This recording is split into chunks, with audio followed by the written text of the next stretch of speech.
Panic buying di era pandemi COVID-19. Apa sih sebenarnya yang dimaksud dengan panic buying? Nah, panic buying sendiri adalah aksi memborong sesuatu karena takut atau khawatir tidak kebagian, harganya melambung tinggi, dan sebagainya. Dimana di awal pandemi kita bisa melihat orang-orang berbondong-bondong memborong masker dan hand sanitizer dengan amat banyak, tidak sesuai dengan kebutuhannya atau bahkan melebihi kebutuhannya berkali-kali lipat. Dan hal ini sering dimanfaatkan oleh oknum-oknum yang tidak bertanggung jawab untuk menimbun barang-barang tersebut seperti hand sanitizer dan masker pada awal pandemi. Hal ini mengakibatkan harga masker dan hand sanitizer melambung tinggi serta kelangkaan barang-barang tersebut. Di sini ada beberapa alasan panic buying saat pandemi COVID-19. Hal-hal ini yaitu yang pertama, masyarakat mengalami kecemasan antisipasi, di mana kecemasan antisipasi itu adalah ketakutan yang sebenarnya belum tentu terjadi. Misalnya, takut kehabisan suatu obat atau susu, padahal produsen masih terus membuatnya. Atau kehabisan sesuatu obat, padahal di saat itu kita juga sedang tidak membutuhkan. Kemudian yaitu yang kedua, ketakutan itu dapat menular. Maksudnya adalah ketakutan itu sama seperti virus, di mana kecemasan panic buying juga menular. Jika seseorang di sekitar kita menjadi khawatir akan kehabisan suatu barang, orang lain yang melihat atau kita sendiri yang melihat sekitarnya panik akan menjadi ketularan menjadi panik. Padahal awalnya kita tidak ada alasan yang rasional untuk mengalami rasa takut tersebut. Nah, yang ketiga yaitu mentalitas kelompok. Mentalitas kelompok sendiri itu yaitu penyebab lain orang jadi ikut-ikutan panic buying, di mana sebagai makhluk sosial, manusia secara alami dapat menafsirkan situasi berbahaya berdasarkan reaksi orang sekitarnya. Nah, yang keempat yaitu gagal berdamai dengan ketidakpastian. Gagal berdamai dengan ketidakpastian ini yaitu artinya enggan menerima hal-hal negatif di masa depan, di mana kondisi seperti ini bisa terjadi pada masa pandemik banyak melahirkan rasa frustasi bagi sebagian orang. Kemudian mereka tak siap menghadapi ketidakpastian tersebut yang akan terjadi masa depan. Seperti contohnya vitamin dengan merek A. Banyak orang yang merekomendasikan vitamin tersebut. Pada saat itu kita mungkin tidak membutuhkannya, tetapi kita ketakutan karena mungkin 2 minggu lagi, 1 minggu lagi kita membutuhkannya, sehingga dari saat ini kita membeli dengan jumlah yang sangat banyak. Nah, kemudian yang kelima adalah rasa kontrol berlebihan, di mana sejumlah orang punya kecenderungan ingin selalu bisa mengendalikan situasi. Kontrol tersebut diharapkan bisa membuatkan hasil dengan membeli banyak barang sekaligus yang sedang dibutuhkan orang banyak. Orang tersebut jadi punya rasa bisa mengendalikan sesuatu. Rasa kontrol berlebihan ini awalnya bisa terjadi karena seseorang gagal berdamai dengan ketidakpastian. Karena dia mungkin tidak ingin mengalami hal-hal yang tidak pasti, bisa membeli banyak, contohnya seperti tadi vitamin, dia membeli banyak vitamin. Sehingga setelah dia membeli banyak vitamin tersebut, dia merasa telah mengontrol keadaan gitu. Jadi saat dia terkena, saat dia membutuhkan vitamin tersebut, dia sudah memilikinya. Tetapi hal ini akan sangat merugikan bagi kita dan sekitar apabila amat banyak berlebihan. Nah, selain karena hal-hal yang di atas yang sudah saya sebutkan, panic buying sendiri dapat terjadi karena adanya broadcast berita hoax di media sosial, terutama pada broadcast di WA, dan cara menyikapinya yang salah, atau kita mudah percaya, mudah mengiyakan hal-hal tersebut, padahal kita sendiri tidak tahu apakah hal itu berita benar atau bohong, kemudian dari mana sumbernya, atau kepanikan terjadi karena seseorang mengalami tanda-tanda gejala COVID, tetapi dia tidak bersedia di swab PCR maupun antigen. Hal ini juga bisa terjadi karena berita-berita yang beredar di masyarakat saat ini. Padahal berita-berita tersebut tidak ada sumbernya dan merupakan berita hoax. Dan langsung membeli obat yang sama seperti kerabat atau saudara yang sudah pernah terkena COVID. Hal yang sudah saya sebutkan tersebut sangat tidak dianjurkan karena berbahaya bagi diri sendiri dan orang lain. Kenapa berbahaya bagi diri sendiri? Bisa jadi orang yang kita kenal yang pernah terkena COVID, keadaannya berbeda dengan kita. Jadi penanganan yang harus diberikan adalah hal yang berbeda. Hal ini jika kita salah mengonsumsi obat akan berbahaya bagi diri sendiri.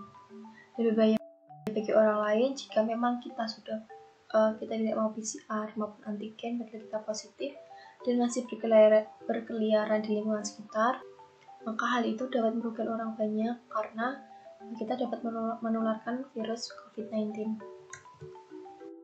Nih, mengapa sih masyarakat terjebak panik buying pada PPKM darurat? Nah, selain karena PPKM darurat mengharuskan masyarakat untuk jangan berpikir dalam hal-hal yang tidak penting seperti contohnya staycation, liburan, dan lain-lain, hal ini juga menghadirkan rasa khawatir bagi masyarakat sehingga masyarakat yang seperti contohnya belanja kebutuhan sehari-hari itu setiap hari mungkin menjadi seminggu sekali maupun sebulan sekali. Ditambah dengan panic buying yang masyarakat miliki, maka ia akan membeli barang-barang yang tidak diperlukan yang sangat berlebihan. Seperti contohnya yang sudah kita tahu yaitu susu beruang dan vitamin minuman UC 1000, padahal hal-hal tersebut bisa diganti dengan hal yang lain, bisa diganti dengan merek yang lain, tetapi karena berita hoax dan panic buying yang kita miliki, maka kita mencari dan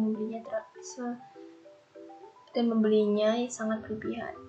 Nah, hal ini juga dipicu dengan berita-berita yang sudah beredar, yaitu adanya kekhawatiran masyarakat akan meningkatnya kasus COVID-19 di tanah air. Situasi ini tuh diperparah dengan kemampuan berpikir positif masyarakat, yang hal ini justru dimanfaatkan oleh beberapa oknum untuk menjadi peluang bisnis.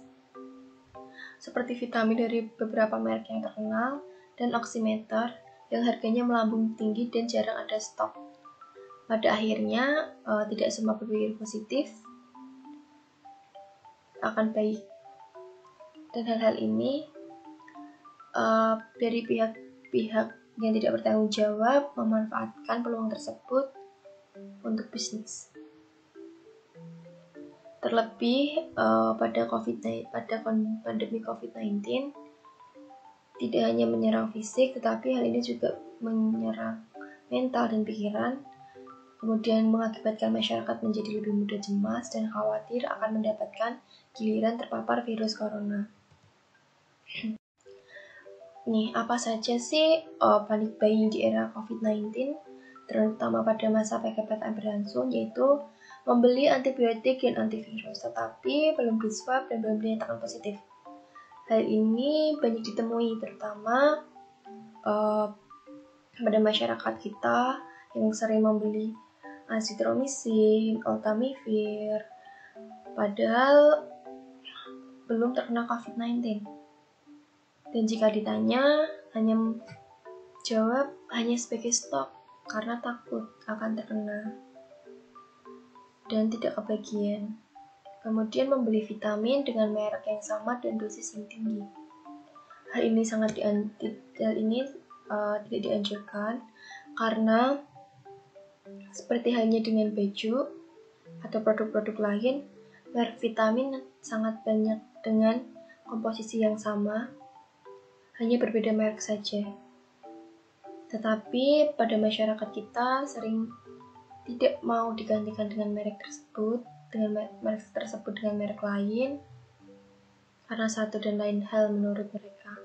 Hal ini adalah suatu PR untuk kita, gimana kita bisa menjelaskan dan menerangkan kepada masyarakat.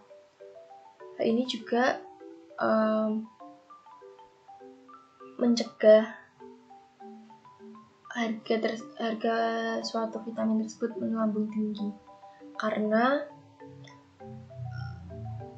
adanya oknum-oknum yang tidak bertanggung jawab yang akhirnya akan menimbun dan menaikkan harga suatu barang, terutama vitamin dengan merek yang sudah terkenal.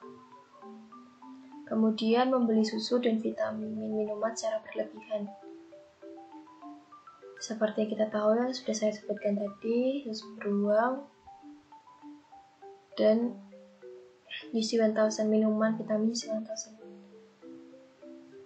Dari pengalaman saya sendiri yang kebetulan kerja di apotek, banyak sekali masyarakat yang mencari susu beruang dan UC 1000 karena mereka percaya dari berita-berita yang beredar, kemudian broadcast WA dan lain-lain, hal itu dapat mencegah terkenanya COVID-19.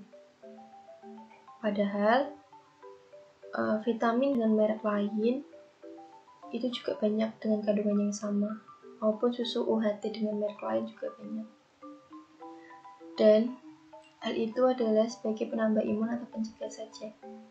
Kita bukan pengobatan terkenanya COVID. Yang terakhir adalah membeli dan menimbun banyak oksigen.